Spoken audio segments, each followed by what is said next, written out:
నమస్తే అమ్మా. నమస్తే సార్. మీ పేరు? నా పేరు సింధు సార్. పల్లం. ఏం చేస్తారమ్మా? మేము పొలం పని చేస్తాం సార్. రోజుకి ఎంత వస్తాయి? 400, 500. ఇప్పుడు వైసీపీ ప్రభుత్వానికి కూటమి ప్రభుత్వానికి మీకు ఎట్లా ఉందని అనిపిస్తుంది? మాకు వైసీపీ ప్రభుత్వమే బాగుంది. ఎందుకనంటే మాకు అమ్మఒడి వచ్చింది, ఇళ్ల స్థలాలు వచ్చినాయి, మేము అనుకున్నాయన్నీ బాగానే నెరవేర్చాడు. కూటమి ప్రభుత్వంలో కూడా ఇస్తున్నారు. ఏమి ఇచ్చారు? ఏమి ఇవ్వలా. మీకు గ్యాస్ బండ్ లేదా? ఇవ్వలా.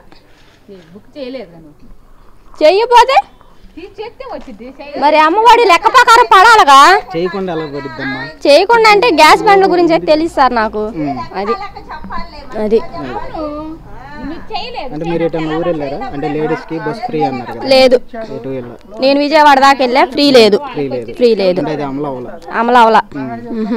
పిల్లలకి తల్లికి వందనం కింద పెట్టారు కదా, అది 90% హాజరు ఉండాలన్నారు. హాజరు ఉండాలన్నారు, మరి అయితే దాని గురించి తెలియదు. ఇంకా ఏమి చెప్పలేదు మాకేమి. టీచర్లు అంటే పడిద్ది అన్నారు. ఈ సంవత్సరం అవ్వదు, వచ్చే సంవత్సరం పడతాయి అమ్మా అన్నారు డబ్బులు. అది అంటే మరి ఆ ప్రభుత్వానికి ఈ ప్రభుత్వానికి తేడా అదే బెటర్ అంటారా? మీకు అనిపిస్తుంది అంటే మీకు అమ్మఒడి అవి పడ్డాయి అని మీకు అది బెటర్ అనిపిస్తుంది? అది బెటర్ కాదు, ఇది బెటర్ కాదు. ఎవరు మంచి చేస్తే వాళ్ళే మంచి అనుకుంటారు, కానీ చెయ్యకపోతే ఎట్ట అనుకుంటారు ఎవరైనా? ఇప్పుడు వీళ్ళు మంచి చేయలేదని చేస్తే ఏదైనా మంచిగా చెయ్యాలిగా. చేసినప్పుడు చెబుతాం మేము కూడా చేస్తున్నారండి అని. ఓకే. నమస్కారం, నా పేరు కిషోర్ బాబు. మాది తాడికొండ మండలం మోతాడ గ్రామం. ఇప్పుడు వైసీపీ ప్రభుత్వానికి కూటమి ప్రభుత్వానికి ఎలా ఉందండి? వైసీపీ ప్రభుత్వానికి కూటమి ప్రభుత్వానికి అంటే కూటమి ప్రభుత్వంలో మంచి పనులు జరుగుతున్నాయి. వైసీపీ ప్రభుత్వంలో ఇసుక లేక పనులంతా ఇబ్బంది పడ్డమాట, కార్మికులు ఇబ్బంది పడ్డ మాట వాస్తవం. ఇదివరకు మా ఊరికి రావాలంటే 4,500 లేదు ట్రక్కుకి ఇసుక. ఇప్పుడు 2,000 రూపాయలకి ట్రక్కు ఇంటికి వస్తుంది. కార్మికులు పని చేసుకోగలుగుతున్నారు. దానివల్ల 7 రంగాలు 8 రంగాలు జనానికి జీవనోపాధి కలుగుతుంది. జీవనోపాధి కలిగితే ఆటోమేటిక్గా ఏముందంటే పేదరిక నిర్మూలన అనేది ఆటోమేటిక్గా కొద్దిగా తగ్గిపోతుంది. అది ఇంకొకటి మందు విషయంలో కూడా ఆల్కహాల్ కూడా ఇదివరకు దాని మీద ఇప్పుడు తగ్గించారు. కొద్దిగా రేట్లు తగ్గించారు. బ్రాండ్స్ ఎక్కువైనాయి, క్వాలిటీగా వదులుతున్నారు. అది మేమేం తాగకపోయినా కానీ 99 రూపాయలకి ఇదివరకు 150 రూపాయలు లెక్క వదిలేవాళ్ళు. మా నాన్న తాగుతాడు. మా నాన్న తాగుతాడు కాబట్టి చెబుతున్నా నేను. అది మా నాన్న తాగుతాడు కాబట్టి నేను చెబుతున్నా. అది అనుభవం. ఇప్పుడు కూటమి ప్రభుత్వం సూపర్ 6 అని పెట్టాడు. గ్యాస్ సబ్సిడీ పడింది, మాకు పడింది ఆల్రెడీ. నేను ఆల్రెడీ కట్టాను, నాకు పడ్డాయి. మొన్న 3 నెలలు గ్యాప్ ఇచ్చారు కదా, 3 నెలలకు ఒక సిలిండర్ లెక్క వదిలేరు. ఒక సిలిండర్ బుక్ చేసాము, 800 మనం ముందు కట్టాము క్యాష్. కట్టిన తర్వాత మా అకౌంట్లో క్యాష్ పడ్డాయి. అవి పడ్డాయి వాళ్ళకి 2 డేస్కి పడుతున్నాయి, ఒక్కోసారి 1 వీక్ లోపు పడుతున్నాయి. అంటే అది కూడా ఆధార్ కార్డు లింక్ అయ్యి ఉండే అకౌంట్కే పడుతున్నాయి.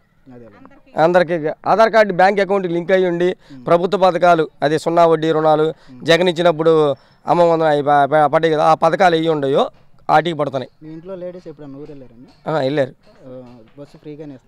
ఇప్పుడు ఫ్రీగా ఏం లేదు, ఇంకా అమలు జరగలేదు. జరిగిద్దంటే గవర్నమెంట్ ఎక్కి 6 నెలలు, 6 నెలల్లో ఒక పథకం పెట్టారు. ఫస్ట్ ఇసుక పాలసీ పెట్టాడు.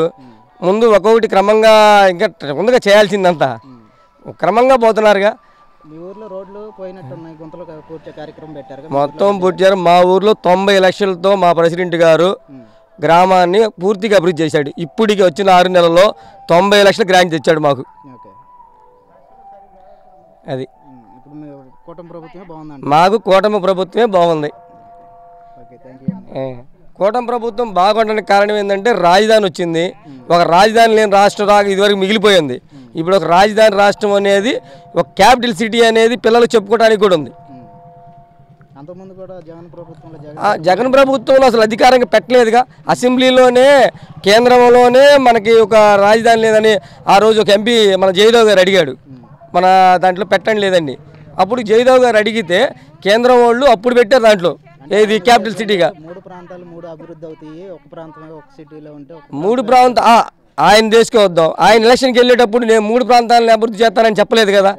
ఆ రోజు ఒక మాట, ఈరోజు స్టెబిలిటీ ఉన్నాడు, నేను ఒక రాజధానికి కట్టుబడి ఉన్నాను, నేను ఇక్కడే ఇల్లు కట్టుకుంటున్నాను, నేను ఇక్కడే ఉంటాను అని చెప్పాడుగా. అది